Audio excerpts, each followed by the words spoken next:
Ilang GMA Network executives at Kapuso stars ang nakiramay kagabi sa huling burol ng ama ni Regine Velasquez Alcacid na si Mang Jerry. Ang Asia Songbird hindi napigilang mapaluha ng pasalamatan ang ama. Narito ang report.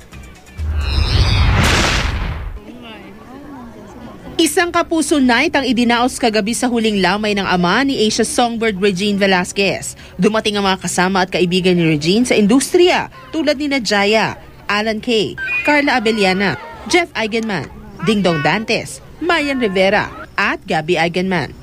It's a sad day in reality, technically. Pero yun nga, masaya kasi he's with our creator already. So, tutuwa kami dahil tapos na yung suffering na. Sabi ko, ay gusto ko na din puntahan sa ICU si Mang Jerry, which is pwede naman. So, pinuntahan ko siya. Tapos, Mang Jerry, kilala niyo ba ako? Sabi niya, tawa ng tawa sila Ate Reg. Mang Jerry, ganda ba ako? Mga ganun siya. Kaya nung nangyari nag-post si Ate Reg, nagulat ako. Naroon din sina GMA Films President Annette Gozon Abrugar, GMA Senior Vice President for Entertainment TV Lilibeth Razonable, GMA Vice President for Program Management Joey Abacan, at Tape Incorporated Executive Vice President Malucho Afagar. Sa eulogy, ibinahagi ni Regine ang mga hindi makalilimutang kwento tungkol sa ama.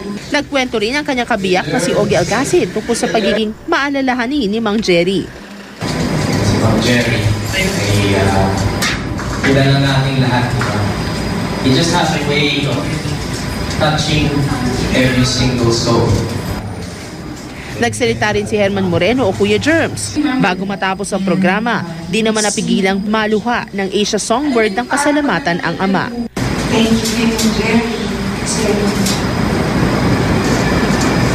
I am for you. Nakiramay din ang ibang mga kasama ni Regine sa industriya tulad ng mga singer na sina Mark Bautista, Eric Santos at Angeline Quinto.